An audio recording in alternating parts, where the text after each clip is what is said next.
Olá, leitores e seguidores do Diário do Litoral. Hoje é a estreia do Ser Esportes dentro do programa Entrevistas.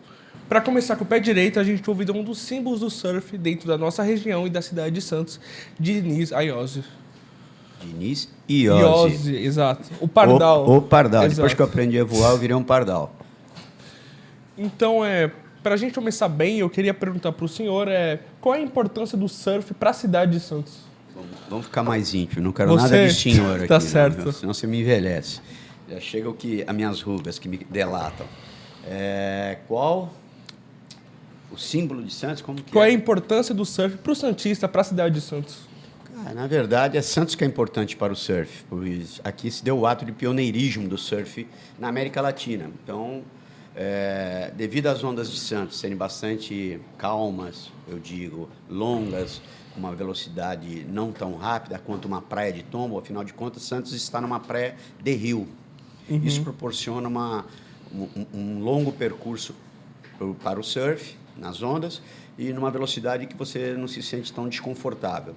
Eu digo isso porque na década de 30, quando ocorreu o fato dos pioneiros do surf, o surf não existia na nossa região, nem no nosso país. Então, o ato de pioneirismo do surf ele é tão importante porque as pessoas fabricaram uma tábua havaiana sem saber como utilizá-la. Não vieram fotos, imagens, ou você tinha, na sua concepção, o que era surfar.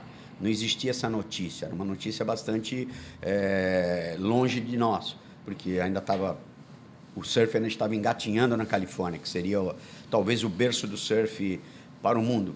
E onde ele foi, vamos dizer assim, onde ele cresceu como cultura foi no Havaí, mas onde ele se expandiu para o mundo foi através da Califórnia, e foi daí que vieram revistas para cá, um modo como fazer uma tábua havaiana.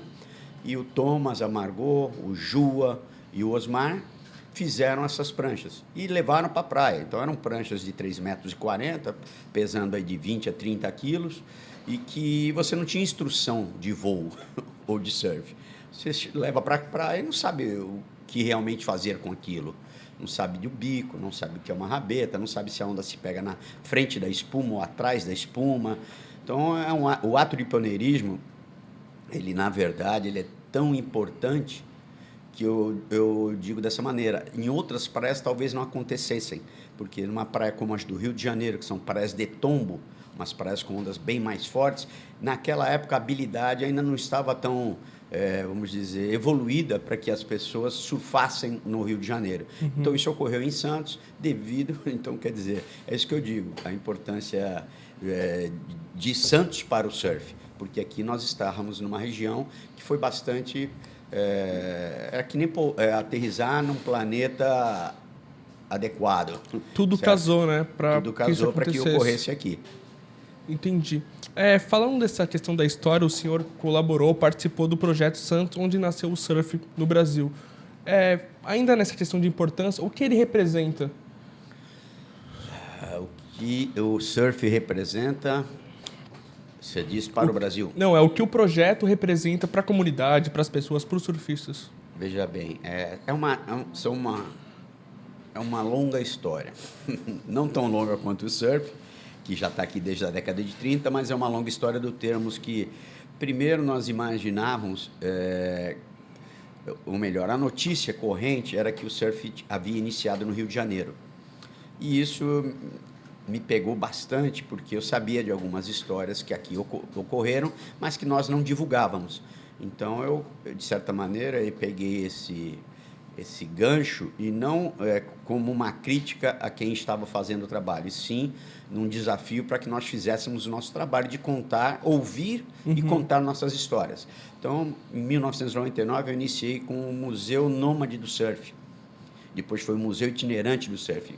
Com essas exposições, que eu tinha uma pequena coleção, e com mais outros colecionadores, você ia a vários locais, shopping centers, Assembleia Legislativa, Galpão da USP, a maioria dos shopping centers na cidade de São Paulo e de Santos, e nós lá levávamos esse mobiliário de pranchas, levávamos pessoas tipo Homero, que foi o primeiro fabricante de pranchas em Santos, o Twin, que foi a primeira loja de surf daqui da nossa região, e a gente mostrava para o público. porque eles já estavam praticamente esquecidos. E com isso também vinham várias histórias. E com esse tipo do museu itinerante, que tornou-se o Museu do Surf, você foi angariando muito conhecimento e também divulgando. Daí foi se percebendo que nós tínhamos o Thomas e a Margot, ainda não eram, e o Thomas e a Margot Hitcher, pioneiros do surf, eles ainda não eram conhecidos. Depois das exposições, nós abrimos contato com eles e pudemos divulgar a história deles. Então, é um modo de se trabalhar, de se marketear, de divulgar a sua própria história. Quando você fala de importância, seria talvez assim, o que mais a gente pergunta, ou o que me pergunta, qual a importância da história? Acho que é uma pergunta que todos devem de fazer, porque o que eu percebo é que você, analisando o passado, no tempo presente, você pode planejar um tempo futuro. Eu acredito que muito nesse modo de ver para que serve a história. A história também serve, no nosso caso, que nós exploramos bastante, como um negócio. Então, quando nós fizemos essas primeiras exposições, depois fizemos o Santos Surf Festival no Quebra-Mar, quando o Quebra-Mar ainda era um terreno baldio. Acampamos lá 5 anos, ficávamos uma semana lá, tinha campeonato de surf, tinha rádio surf, tinha momento de leitura, tinha momento para aprendizado de surf, campeonato de surf. Nós juntamos, então, fizemos um festival da cultura surf, não só vendo o surf como esporte, e sim como que vinha toda a base para que hoje ocorresse esse esporte. E percebemos que em Santos tem essa história bastante densa e que poderia tornar-se um produto, eu digo, uma Disneylândia nossa. Ou seja, contar a nossa história, fazer o nosso parque de diversões. E aí criamos o Dia do Surfista, uma lei municipal, com o professor Fabião, na época que promoveu a lei. Eu idealizei, estudei o porquê da data 21 de janeiro, porque os pioneiros haviam iniciado num janeiro da década de 30. Então, a gente foi, na verdade, comentando e colocando comprovações históricas em toda essa história. Criando o Dia do Surfista, que hoje já estamos na 20º ano comemorando, a gente fez mais um passo, a gente veio para dentro da prefeitura. Então, a gente veio comemorar o Dia do Surfista na prefeitura, o que era incomum. Para que isso? Que também era uma outra peça de marketing, para que nós nos aproximássemos dos agentes públicos, para que eles percebessem nosso valor, o valor da nossa história e o quanto que isso pode ser útil para toda a sociedade. Com todo esse, vamos dizer, esse empenho de vários fatores acontecendo, nasceu a ideia do livro. Então, você às vezes diz, mas o livro está aqui, Santos, onde nasceu o surf no Brasil, que maravilha, que sucesso. Demorou 20 anos para sair um livro. Né? Então, quer dizer, é um sucesso, sim, mas é algo que a gente demorou bastante para que ele ocorresse, para que nós pudéssemos contar um pouco da nossa história. Que ela está aqui, vamos falar assim, num resumo. Aí tem cerca de 70 artigos, Histórias do Surf, são artigos que nós promovemos semanalmente, e hoje nós já estamos em mais de 200 e poucos artigos. Aí a gente tentou pegar aí, desde a década de 30 até o final da década de 70, com os maiores fatos históricos aqui da nossa região. Então, daí é que nasce. O que isso ocorre?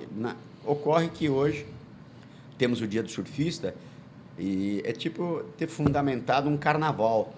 Hoje, várias associações, vários agentes comerciais, vários empreendedores, eles promovem o Dia do Surfista também. Uhum. Então, é como inventar um carnaval e depois várias escolas de samba querem ir para a pista e mostrar seu samba. Ou seja, isso é um modo de se fazer cultura, né? Eu estive lá no lançamento do livro e eu achei impressionante como a comunidade abraçou o dia e o evento, sabe?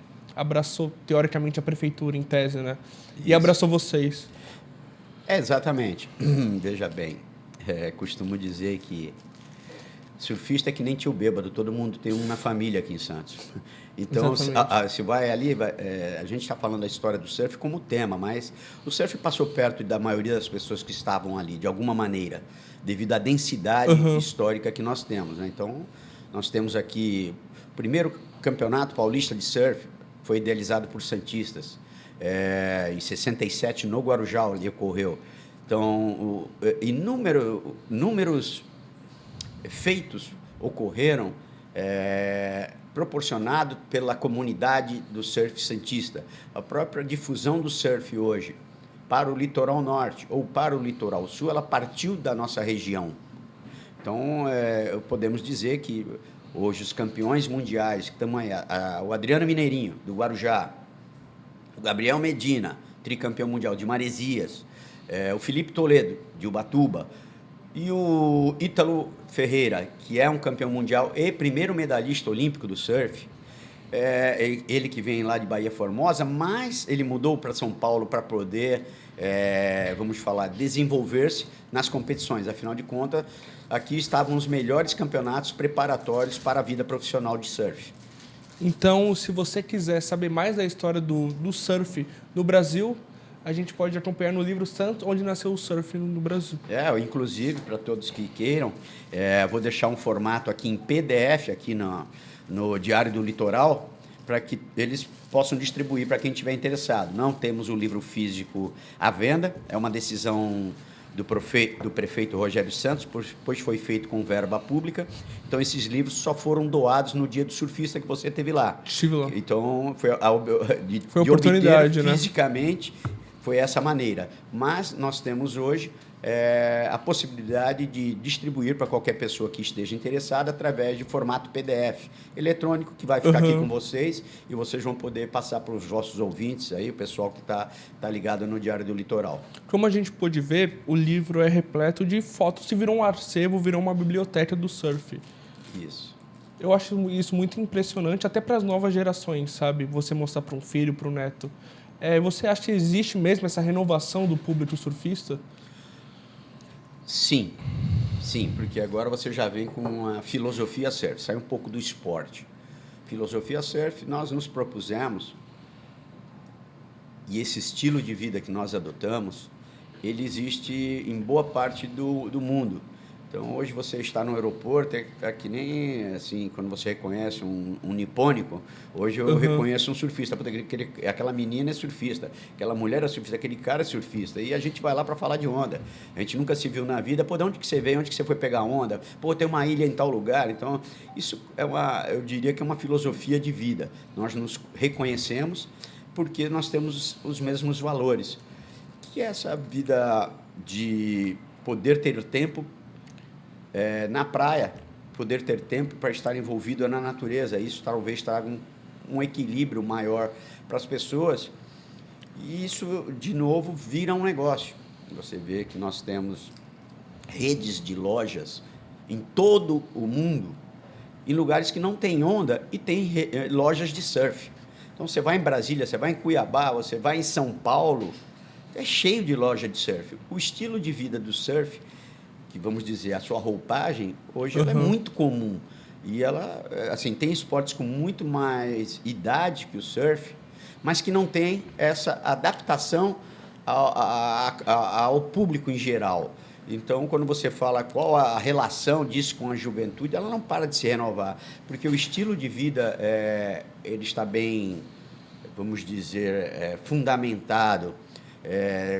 Essa coisa de ficar procurando ondas ao redor do mundo, ou procurar um tempo para si próprio nas praias, o que não é muito diferente também de entrar numa mata, de estar numa corredeira de rio, é estar envolvido pela natureza. E o surf traz ótimas imagens, o que ajuda demais, como você está falando, é um show de imagens o livro, porque tem fotos de inúmeras eras, desde a década de 30, do surf na nossa cidade, na nossa região. Então, isso deixa com que nosso, vamos dizer, imaginário, ele siga um roteiro mais apropriado. E, no caso desse livro, ele está com historicidade. Porque, veja bem, o autor do livro sou eu, o pesquisador Diniz Iose, o Pardal, e o Gabriel Pierin. O Gabriel Pierin, ele é professor em História e escritor. Você entendeu? Então, o que ocorre com isso ficam boas histórias contadas com uma ótima referência, e todos viram artigos históricos. Então, qual cidade do mundo tem um livro de história do surf? Pouquíssimas. Santos tem a sua. E eu acredito que esse projeto vai além do surf, vira um documento da história da cidade. Exatamente. De novo, é isso aí. Essa não é uma história minha, de quem é surfista. Isso é uma história da cidade de Santos. E eu costumo muito usar um paralelo histórico, que a independência do Brasil nasceu aqui, talvez a 2 quarteirões daqui onde nós estamos, no Diário do Litoral. Os irmãos Andradas resolveram que nós iríamos ser independentes de Portugal, só que não tinha e-mail. Nem sei se o correio existia. Não tinha... Como é que eles fizeram isso? Tiveram que pegar o cavalo e ir até o Maranhão, tiveram que ir até o Rio de Janeiro, tiveram que ir até o Rio Grande do Sul. Então, essas obras impossíveis, ou vamos dizer, não obras, esses feitos, eles nos dão como exemplo. Então, acho que você nasce num berço como Santos, você se sente com esse dever de primazia, de desenvolver causas que ainda não foram conquistadas pela sociedade. Então, eu estou fazendo o que minha cidade me proporciona. Olhando para essa questão da natureza, eu vejo que a minha geração, a geração atual, é muito distante da natureza. A maioria das pessoas, né? E eu acho muito legal que o surf, igual você falou, conecta isso. Que é uma ideia distante, sabe? Até pela questão do celular, das tecnologias. Eu diria que o modo como nós nos comportamos enquanto sociedade, nós hoje deixamos de viver em casa porque um terreno só para uma família é pouco. Hoje um terreno cabe em 80 famílias, vira um edifício. Dessa maneira, a gente fica, quando nós entramos para dentro das nossas ocas de concreto, às vezes a gente perde a noção do sol, da lua, do vento, das marés. E eles estão lá, né? E aí você vai se desligando. Você vai se tornando estressado também. Desequilibrado, talvez. Desequilibrado no sentido que você fica, talvez, numa angústia. E outros, vamos dizer, outras coisas, outras doenças, acontece com o ser humano. Ele vai desenvolvendo ansiedades, ele vai desenvolvendo outras, vamos chamar de comportamentos que eles antes não se manifestavam, porque nós precisamos do equilíbrio e nós precisamos da natureza para nos equilibrar. O telefone é ótimo, telefone, avião, jato. Eu não quero voltar a ser o homem das cavernas, não é essa a questão. Só que eu tenho que dar um pouco para mim. Se eu quero cuidar do meu espírito, normalmente as pessoas procuram uma linha filosófica ou religiosa. Você precisa ter algum tipo de atividade física para cuidar da sua catedral, o corpo. E você precisa ler bons livros, frequentar ótimos cursos para você ampliar o seu conhecimento, o seu pensamento. A natureza é super importante para nos tornar mais equilibrados. Então, é uma coisa que a gente consegue desenvolver bastante quando você está envolvido no mar, né? Mas, volto a dizer, quem está envolvido na mata, nos rios, nos lagos, nos campos, é esse envolvimento com a natureza, e não somente com o mar. Sim, tomar um banho de iodo, que é um banho de água salgada, muda a química de qualquer pessoa. Qualquer pessoa que entra no mar, quando sai do mar, mudou a química do seu corpo.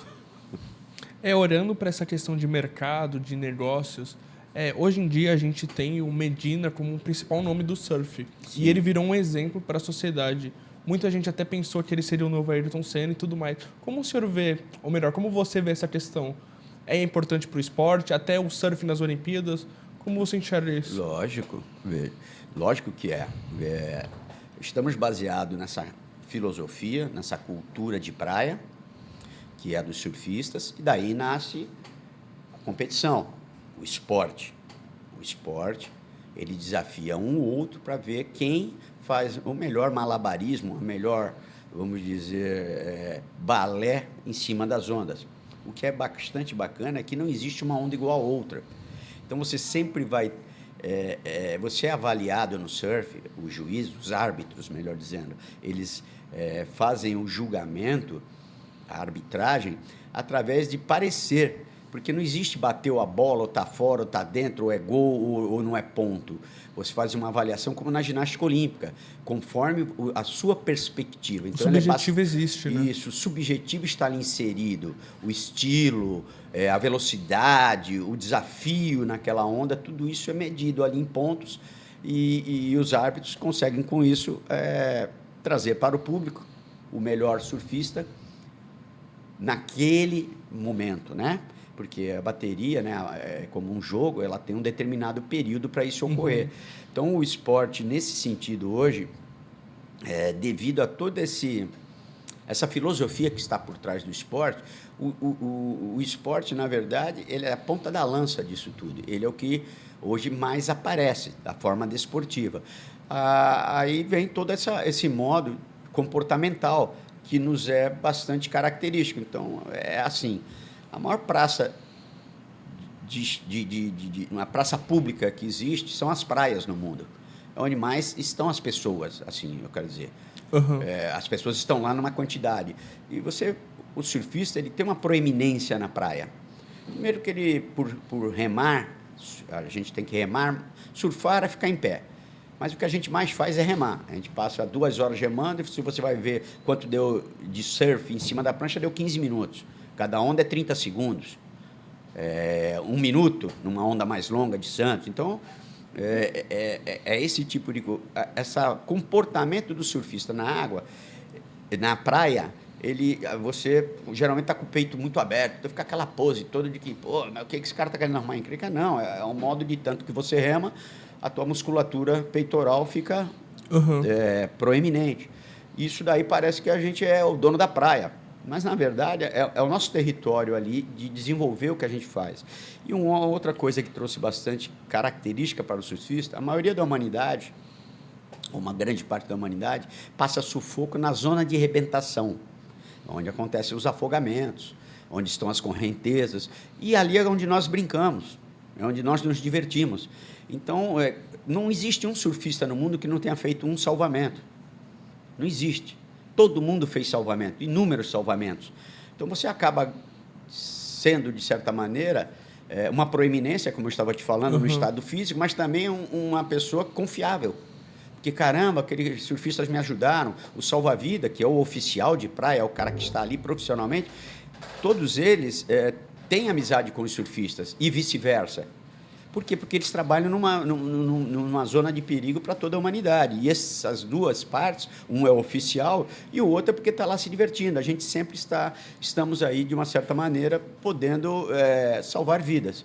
Então, eu acredito que esse lance do comportamento na praia se resume a isso. O esporte nos deixa com bastante, eu diria... espaços midiáticos devido às imagens. As imagens do surf, elas são contagiantes. Das várias exposições que eu fiz de Museu do Surf, eu sempre faço uma exposição, eu coloco imagens, coloco filmes passando. Porque o que caracteriza, o que chama a pessoa para ser surfista, na grande maioria das pesquisas que eu fiz, sobre as várias histórias dos surfistas, eles foram pegos por imagens, por fotos, por filmes, que aí as pessoas veem aquilo, puta, eu quero ser isso, eu quero fazer isso, eu gostei disso. Então, acho que esse lance, o porquê que o esporte está fazendo um devido sucesso, é esse conjunto de fatores. E o fator imagem, as belas imagens que o surf proporciona, talvez seja a maior dela. A gente vem chegando para a reta final dessa entrevista. Ai. E, por fim, eu queria que você desse um recado para o surfista, tanto da nova geração quanto para a antiga. Quiser falar mais um pouquinho do livro, pode ficar à vontade. Cara, assim, poxa, o recado é que respeitem suas histórias. Eu acredito que você saber histórias né, o máximo que você puder, você ganha respeito. Então, passa uma pessoa e você não sabe a história dela, você não dá tanta atenção. Se você sabe a história da pessoa, você dá uma maior atenção e um reconhecimento.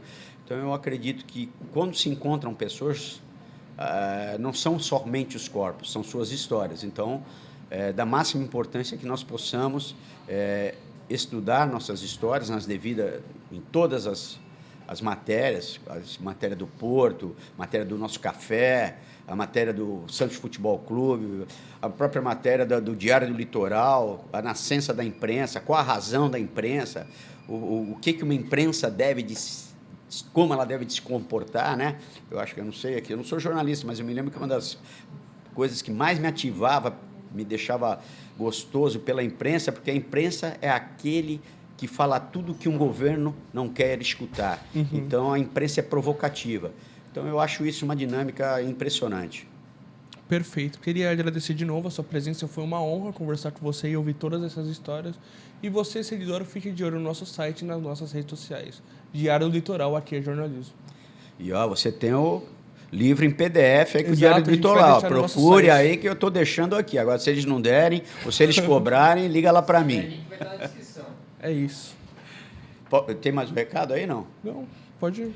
Eu falei que isso aqui foi feito com dinheiro público, que foi o Rogério Santos, e ele determinou que não fosse. Toda escola pública de Santos tem um exemplar do livro Santos, onde nasceu o surf no Brasil, para que lá os alunos da rede pública possam fazer seus trabalhos sobre a história do surf. Então, toda escola pública, determinada pelo prefeito Rogério Santos, ela tem um exemplar desse livro lá para ser consultado. E o Diário do Litoral tem PDF aqui para mandar para vocês. E a gente vai deixar no site.